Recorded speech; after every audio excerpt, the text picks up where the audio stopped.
video feedback device has reached its final iteration. I've said that before, but I think I've achieved perfection. This will be a description of what it does and a history of its evolution. The device is constructed of maple and mahogany wood. This mahogany strip is not inlaid, but a piece of mahogany is sandwiched between two pieces of maple, and then the pieces were glued together. To make the curved pieces, like the arch here, or the arms that hold the viewing monitors, these sandwiches of maple and mahogany were cut out using a CNC router. That's computer numerical control, and this technology has been around since the 50s. The legs are also a maple mahogany sandwich, glued together, then cut with this fancy miter gauge to get the angles just right. And the 4x4s were also made by gluing pieces of maple together. All the wood was bought rough cut, which is a much cheaper way to go, and then put through the jointer and the planer.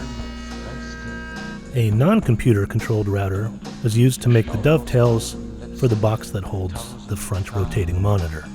For the finish, I used shellac flakes dissolved in 190 proof food grade alcohol. Shellac comes from the little lac bug in India. They live on trees and eat the sap and secrete this sticky resin, so it's only appropriate that it goes back onto wood. It's been used as a finish for thousands of years and is also used in the candy industry as a coating. It's completely edible, so feel free to lick the device all you want without worrying about toxic chemicals. It's been 1 year since I first started this maple mahogany build of the device.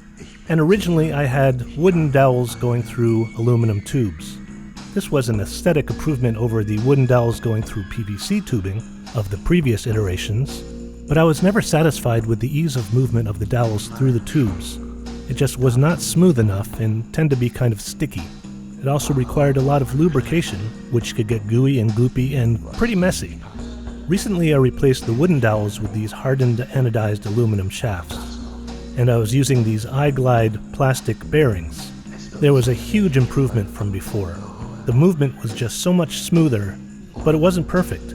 From a standstill, there was a little bit of a stick to get it moving, and when you're doing video feedback, that's definitely something you don't want. I knew that linear bearings with metal ball bearings would be a lot smoother, but the question was, how do you do linear motion and rotational motion at the same time with a linear bearing? Also, linear bearings can be really expensive.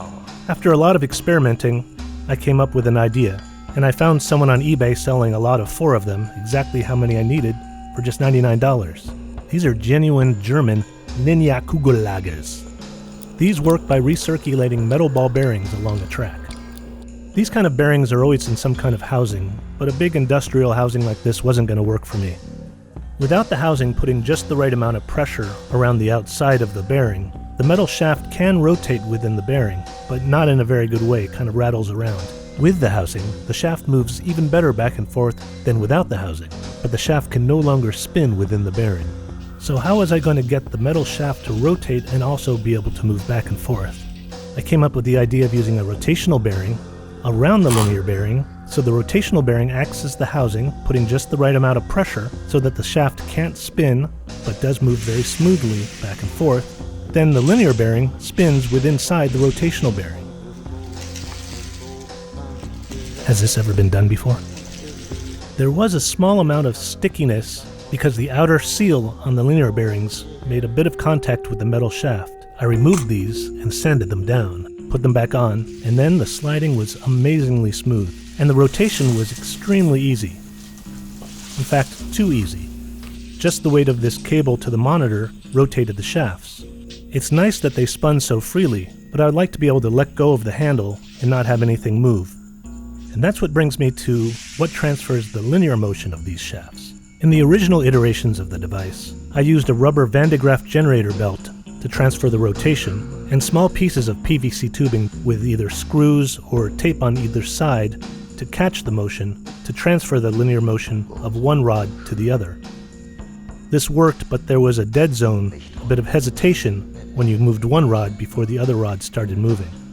For this maple mahogany build of the device, I switched from the Van de Graaff belt to using these pulleys and a V-belt like you would use in your car. And I replaced the small PVC parts with these CNC cut mahogany parts with these metal pieces on both sides to catch the motion, but there was still a bit of a lag from when you moved one rod to when the other rod moved.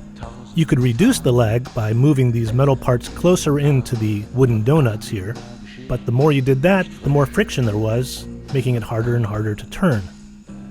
Now, with the aluminum shafts, I've completely removed this problem by using rotational bearings with pieces of metal between them.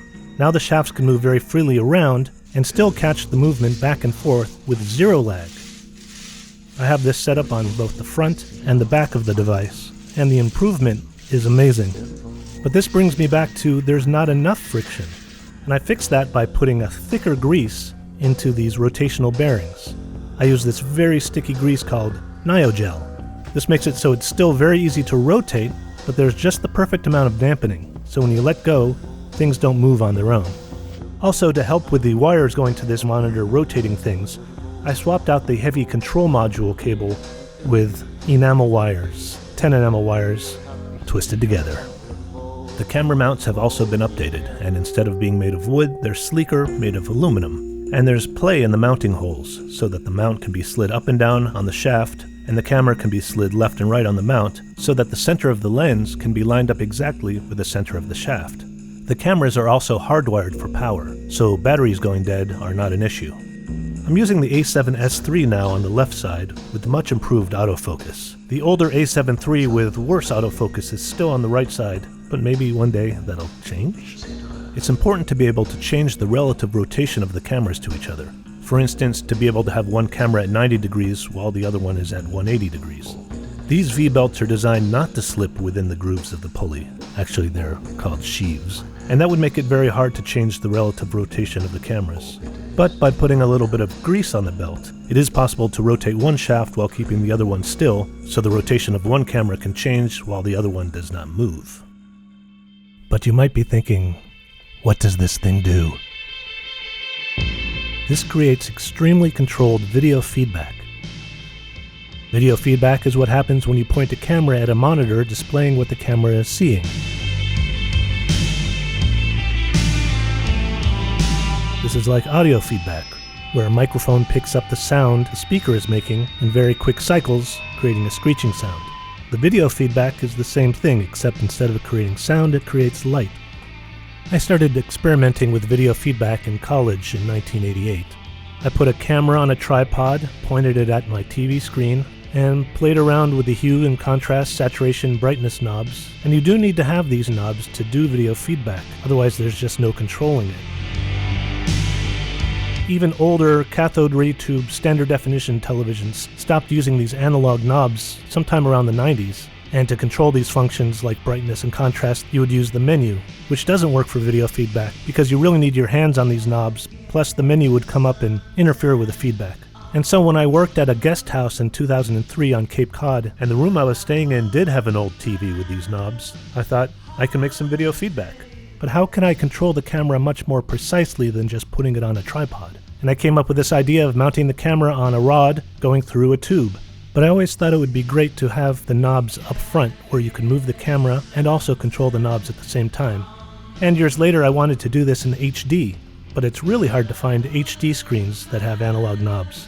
And it wasn't until 2020 when I discovered Panasonic field monitors that I could make this project possible. These monitors were designed to be used on set during production, and when they first came out maybe a decade ago or so, they were a few $1,000s. But now you can get them on eBay for a couple $100. And the great thing about these is they have a separate control module with these analog knobs. So all I had to do is extend the cable to bring those knobs forward so I can control them as I move the camera. I also wanted to not just make video feedback, but make video feedback fractals. And I knew you could do this using a mirror in front of the screen, but I thought there might be a better way of doing this, and I found this post from 1997 from Peter King on Sweet and Fizzy. This uses a piece of glass at a 45-degree angle between two monitors. I used this method, and the 2020 iteration of the device has just one camera and the two HD monitors at right angles to each other with a sheet of 50/50 teleprompter glass between them. This allows 50% of the light from the back monitor to go through the glass and 50% of the light from the bottom monitor to be reflected in the glass. These two images combine with each other and create video feedback fractals. Some very organic shapes found in nature, trees and leaves. And since then the device has evolved. A switcher was added so another input from the phone could be used to influence the feedback. Then, to give this second input some motion, a second rod linked to the first and a second camera was added. And to be able to have this second input itself go into feedback and have that feedback loop influence the first feedback loop, a second switcher was added and a third HD Panasonic field monitor. Then a complete second monitor structure was added, and to make room for two of them, I constructed them out of T-slot aluminum. Then the third switcher was added so there can be a feedback loop between the monitor structures themselves. And then in the front, a rotating Panasonic field monitor and the third camera. Then I added the fourth switcher. The switches between the phone as an input and the third camera looking at the rotating monitor as the input. So here's the device. 20 years after the idea of a camera mounted on a stick going through a tube. Each monitor on the top can be raised up and down, and the position of these monitors affects the patterns being made. And the lower monitors can be slid back and forth, and they can also be rotated 180 degrees. The monitor control modules are here. This is where you change the hue, brightness, saturation, and contrast for each one of the monitors. The rotating front monitor's control module is here. Each monitor has two inputs being used, and you also use the control module to set those inputs. Input 1 on each monitor will see a camera directly. Input 2 will see one of the various switchers, and the switcher has the option of either seeing the camera or seeing something else. This allows something else to be mixed in with the feedback. Each one of the switchers uses one of these buttons to switch between the camera input and another input. You can also use these foot pedals to do the same thing. Switcher 1 switches between the output of the camera on the left and the output of what's happening on the right monitor structure.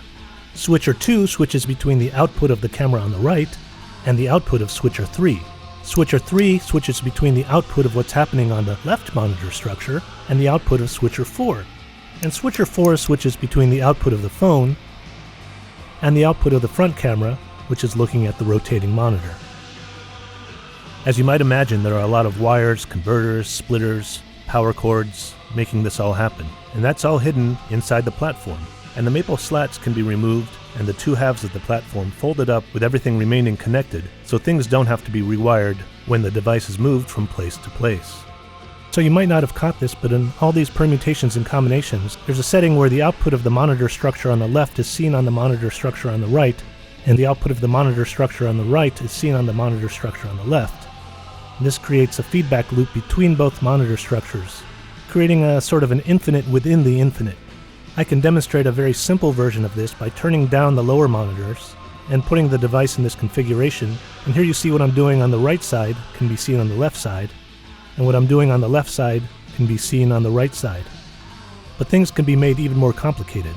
Here I've turned up the lower monitors and changed the position of the monitors a bit, and so now you have one shape on one side and one shape on the other, but really what's happening is one shape is making the other while the other is making the first. And you can see what I'm doing on one screen affects the others, and what I'm doing on the other screen affects all the others, and the other screen affects all the others, and the fourth screen also affects all the others. So now each setting on each monitor affects everything else. This can get out of hand really quickly, but when controlled just right, some amazing and surprising things can happen.